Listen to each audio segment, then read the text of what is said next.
ಗ್ರಾಮ ಪಂಚಾಯಿತಿ ಸದಸ್ಯರ ಒಕ್ಕೂಟದಿಂದ ನಗರದಲ್ಲಿ ಇಂದು ಪತ್ರಿಕಾಗೋಷ್ಠಿ.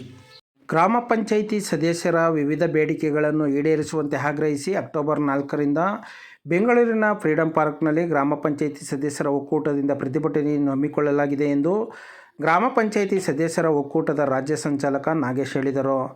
ಅವರು ಮಂಡ್ಯ ನಗರದ ಪತ್ರಕರ್ತರ ಭವನದಲ್ಲಿ ಗುರುವಾರ ಮಧ್ಯಾಹ್ನ 1 ಗಂಟೆ ಸಮಯದಲ್ಲಿ ಸುದ್ದಿಗೋಷ್ಠಿ ನಡೆಸಿ ಮಾತನಾಡಿ, ಸರ್ಕಾರವು ಗ್ರಾಮ ಪಂಚಾಯಿತಿಗಳಲ್ಲಿ ಗ್ರಂಥಾಲಯ, ಕೂಸಿನ ಮನೆ, ಘನತ್ಯಾಜ್ಯ ವಿಲೇವಾರಿ ಘಟಕ ಸೇರಿದಂತೆ ಹಲವು ಯೋಜನೆಗಳನ್ನು ರಾಜ್ಯ ಮಟ್ಟದಲ್ಲಿ ರೂಪಿಸಿ ಗ್ರಾಮ ಪಂಚಾಯಿತಿಗಳಲ್ಲಿ ಅನುಷ್ಠಾನಗೊಳಿಸಲು ನಿರ್ದೇಶನ ನೀಡುವಾಗ ಅನುದಾನವನ್ನು ನೀಡದೇ ಇರುವುದರಿಂದ ಗ್ರಾಮ ಪಂಚಾಯಿತಿಗಳು ಆರ್ಥಿಕ ಸಂಕಷ್ಟಕ್ಕೆ ಸಿಲುಕುತ್ತಿವೆ.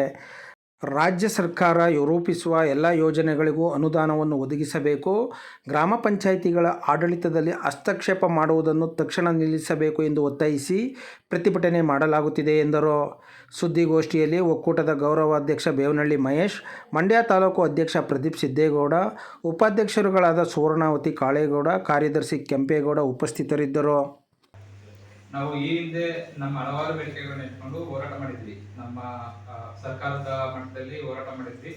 ಆ ಎಲ್ಲಾ ಬೇಡಿಕೆಗಳು ಈಡೇರದೇ ಇರೋದ್ರಿಂದ ಇವತ್ತು ಮತ್ತೆ ಅಂದ್ರೆ ನಾಳೆ 4ನೇ ತಾರೀಕಿಂದ ರಾಜ್ಯ ಮಟ್ಟದಲ್ಲಿ ಬೆಂಗಳೂರು ಸ್ವತಂತ್ರ ಉದ್ಯಾನವನದಲ್ಲಿ ಮತ್ತೆ ಹೋರಾಟ ಮಾಡೋದಕ್ಕೆ ತೀರ್ಮಾನ ಮಾಡಿದ್ವಿ.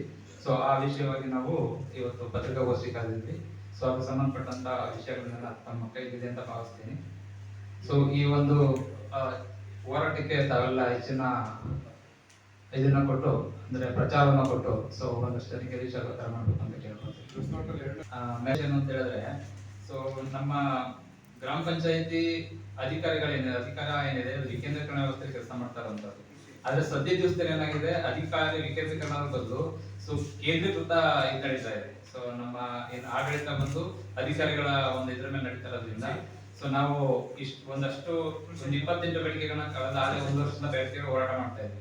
ಅದು ಯಾವ್ದು ಇದುವರೆಗೂ ಬಗೆಹರಿದಿಲ್ಲ. ಸರ್ಕಾರದವ್ರು ಏನ್ ಮಾಡ್ತಾರೆ, ಈ ಪಂಚಾಯತಿ ವ್ಯವಸ್ಥೆಗಳಿರುವಂತದ್ದು ವಿಕೇಂದ್ರೀಕರಣ ವ್ಯವಸ್ಥೆ ಒಳಗಡೆ ಜನಪ್ರತಿನಿಧಿಗಳಿಂದ ಆಯ್ಕೆಂತ ಗ್ರಾಮ ಸರ್ಕಾರ ಆಗಿ ಕೆಲಸ ನಿರ್ವಹಿಸಬೇಕು ಅಂತ. ಆದ್ರೆ ಈಗ ನಡೀತಾ ಇರೋದು ಹೇಗಿದೆ ಅಂತ ಹೇಳಿದ್ರೆ, ರಾಜ್ಯ ಮಟ್ಟದಲ್ಲಿ ಅಧಿಕಾರಿಗಳಲ್ಲಿ ಯೋಜನೆಗಳು ರೂಪಿಸ್ತಾರೆ, ಇಂಪ್ಲಿಮೆಂಟ್ ಮಾಡಿ ಅಂತ ಹೇಳ್ಬಿಟ್ಟು ಒತ್ತಡ ಇರ್ತಾರೆ. ಆದ್ರೆ ಅದೇನಾಗಿದೆ, ಪ್ರಾಕ್ಟಿಕಲ್ ಆಗಿರೋದಿಲ್ಲ.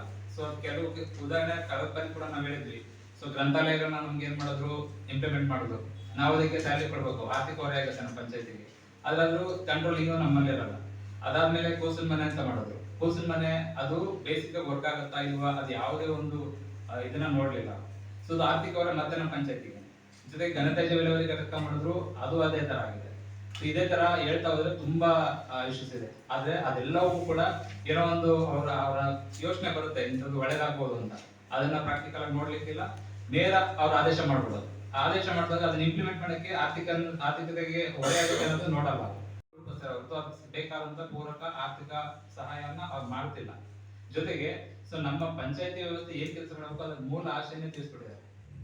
ಇದನ್ನ ನಾವು ಹಲವಾರು ಕಡೆ ರಾಜ್ಯ ಮಟ್ಟದಲ್ಲಿ, ಸಚಿವರ ಮಟ್ಟದಲ್ಲಿ, ಅಧಿಕಾರಿಗಳ ಮಟ್ಟದಲ್ಲಿ ಎಲ್ಲ ಕೂತು ಚರ್ಚೆಗಳು ನಡೆದು ಎಲ್ಲ ಆಗಿದೆ.